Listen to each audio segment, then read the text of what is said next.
Soldier Mage King, Chapter 17, at the beginning of the end. Mordred hadn't really wanted to go into Camelot. He was afraid to be here, with good reason, as the shopkeep they were there to see had turned them in. The guards came, and Ceradan sent Mordred to hide. He hadn't often been in cities in his near 10 years of life.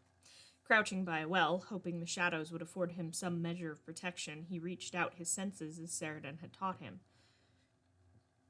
He was looking for a certain aura, one that tended to denote a kindness, hoping that the owner of this softer aura would help him.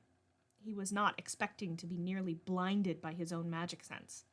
It was as if a star had fallen from the sky and was now standing in the courtyard of Camelot.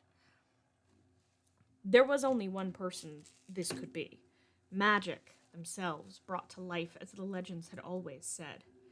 Dimming his magic sight, Mordred managed to line up the bright gold light with a girl on the edge of the courtyard. She was looking through a bag on her hip, annoyed. "Help," he called to her in his mind. She jumped, looking around. "Please, help me," he called again, and this time her eyes locked with his. They were blue, bright as the clearest sky, but intense as the ocean. She glanced around, her eyes narrowing. Mordred risked a glance in that direction. There were guards coming into the square. "Why are they after you?" she asked. He wasn't surprised that she had taken to mind speech without hesitation. She had to be Emrys. There was no other explanation. "Please, they're going to kill me," Mordred begged. Blood was already running down his arm, and panic did not afford him much time to explain. For a heart-stopping moment, he thought she was going to leave him as she walked over to a door to the castle. Then she looked back at him. "Quickly, this way," she called with her mind, and Mordred did not hesitate. He was never quite sure how he got into Lady Morgana's chambers, nor why she hid him. The next few days were a haze of pain and fever. He remembered an old man, a pretty girl with curly black hair, and Emrys. Lady Morgana tried to sneak him out of the city. They failed, and he was tossed in a cell to meet the same fate as Ceradan. Except the prince rescued him. He couldn't know about Emrys. If those close to her knew, she would not have hesitated to use magic. The prince led him to a grate in the wall. Emrys was supposed to meet them there. Why wasn't she here? Merlin slammed a hand into the metal grate, using her other hand to hook the grapple through the bars. She succeeded in startling Mordred into silence, though the boy had not once spoken aloud. He'd muttered his name to her during his fevered state. His eyes locked on her, and they were filled with relief. How could the dragon think this child would kill Arthur? He was barely 10, if that. It couldn't be. "Where the hell have you been?" Arthur hissed as Merlin guided one of the horses into a trot, pulling the grate off of the wall. She quickly unhooked the grapple and untied the rope. "No time. Get on the horse," she demanded, and as she seized Mordred under the arms and set him on the front of the saddle and mounted behind him. The look on Arthur's face told her that he wanted to argue with her coming with them, but she was right. They didn't have the time. They raced out into the woods. Only when they were several miles out did they slow. "What the hell, Merlin?" Arthur demanded. "You think it was easy getting 2 horses this late without getting noticed?" She hissed back. "You were only meant to bring 1. If you get caught, my father will have your head," Arthur grouched. Merlin rolled her eyes. "Gaius is covering for me. Both of us, actually. He needs moon blooms. They only bloom in the dead of night, under a full moon. He didn't feel comfortable sending me alone, so you volunteered to go to make sure I didn't end up in a ditch somewhere," Merlin said, pointing up at the heavy moon hanging in the sky. Arthur blinked. "That's actually somewhat clever." "What are moon blooms?"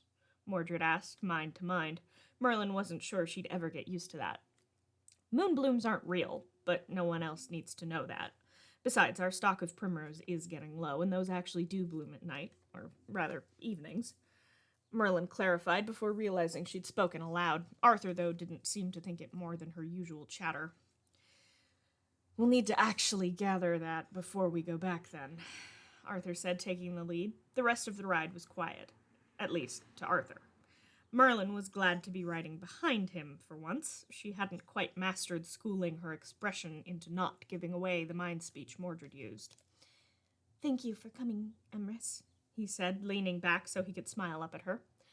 He'd said that was what the druids called her, but the only time she could recall meeting druids, she'd been a child in Eldor. They'd wintered there only because the mountain pass between there and Camelot had been blocked by an avalanche. She had vague memories of them teaching several of the children to read and write. Merlin's mother had already been teaching her. They'd taught them some songs and stories, but as soon as the thaw came, they'd left. Merlin hadn't been allowed much time around them. Part of her wondered if her mother had worried she'd wish to run off with the druids. She was beginning to wonder if she might have had a better time of it if she had. "I have never heard this name before," she called back, keeping her mouth closed.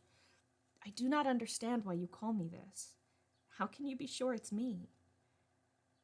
"The prophecy says Emrys will stand by the once and future king," Mordred said, and Merlin nodded. She'd heard part of that before. The dragon had to know about it then. He seemed to know about everything else, or at least pretended to. "I knew from your aura. You shine like pure sunlight to those who can see magic in things," Mordred said, and Merlin frowned. How could one see magic? She'd have to do some research to see if she could learn that skill. It would be useful in the long run, maybe save a few lives. They arrived at the meeting spot a few hours before dawn. They were not the first people there. 3 figures stood in the dark, all wearing the cloaks of the druids. Merlin reluctantly handed Mordred down to Arthur, then hopped down herself. All 3 of the grown men bowed. The tallest stepped forward. He bowed again, though Merlin couldn't tell if it was directed at Arthur or her. The druid did not directly face Arthur as he bowed, as most did, but almost seemed to bow to the space between the two, as many did when bowing to Uther and Arthur. "You have rescued one of our own. We are forever indebted to you, Prince Arthur Pendragon. We thank you greatly for your help. Merlin." His pause told Merlin that the man had wanted to say one thing.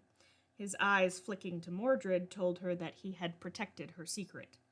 Arthur tensed slightly. "How do you know her name?" he asked, hand dropping to the hilt of his sword on instinct. "I told them," Mordred said, speaking aloud for the first time. Arthur jumped. Merlin laid a hand on his arm. "The druids have different ways to communicate," she said, hoping this would placate him. "She is correct," the man said as Mordred ran to his side. "If ever either of you have need of the druids, seek me out. My name is Isildir." He introduced himself. "I am glad we could help. Can I know your name?" Arthur said, directing his question to Mordred. "My name is Mordred," he said, pulling up his hood. Merlin felt a slight chill in the air. "Thank you, Emrys. I never thought to see the day Uther's son would risk saving any of us." Isildur's voice echoed in Merlin's head. "He is a better man than you give him credit for," Merlin thought back, and Isildur smiled. "A large patch of the flowers you seek lie a league in that direction," he said, pointing. Merlin just managed to hold back a laugh as Arthur's eyebrows furrowed. He seemed to mentally throw up his hands in defeat, a smile on his face. "Good luck, Mordred. Be cautious, Isildur. I would prefer not to watch any more executions," Arthur said. Merlin couldn't help the smile she shot at him. They mounted back up and left. "May the gods smile on you, Emrys," Isildur's voice called in her mind again as they passed out of sight. Once she was sure they were out of range, Merlin asked the question burning in her mind. "Why did you actually help him?" she asked. Arthur shook his head.